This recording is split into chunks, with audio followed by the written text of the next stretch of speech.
Sebanyak 140 CPNS 2021 Pemkot Ambon akan ikut seleksi SKB.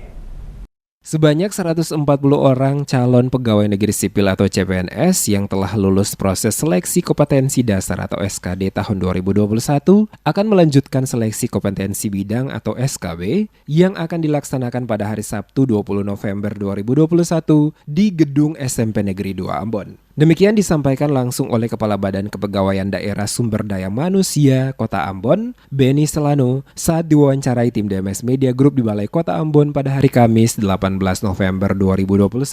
Ia menjelaskan dari sebanyak 1.499 peserta yang mengikuti SKD, hanya 140 orang yang lulus dan selanjutnya akan mengikuti SKB pada hari Sabtu depan. Benny mengatakan seleksi SKB oleh 140 orang CPNS ini merupakan tes terakhir yang akan diikuti oleh peserta untuk menentukan siapa yang layak menjadi pegawai negeri sipil dan selanjutnya akan dilakukan tahapan pemberkasan. Selano memastikan seleksi yang dilakukan kali ini tidak ada namanya titipan karena peserta yang dinyatakan lulus seleksi ini merupakan hasil kerja keras setiap peserta tanpa ada intervensi dari pihak lain. Saat ini, kata Selano, dengan sistem keterbukaan informasi, maka sulit bagi siapapun melakukan kecurangan dalam seleksi SKB karena semua dilaksanakan secara online dan sehingga peserta yang tidak memenuhi passing grade maka secara otomatis dikatakan tidak lulus.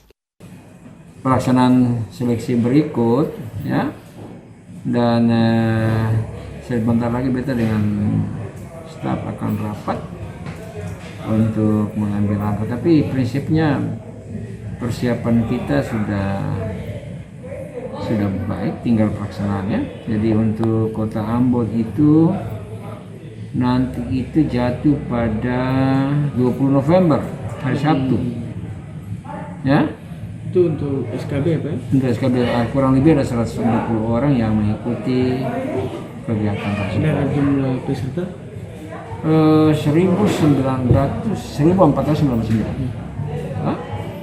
Benny berharap dari 140 orang peserta seleksi CPNS yang nantinya mengikuti SKB pada Sabtu depan di Gedung SMP Negeri 2 Ambon dapat mempersiapkan diri sebaik mungkin karena seleksi ini secara terbuka atau online sehingga kesanggupan sangat menentukan kelulusan.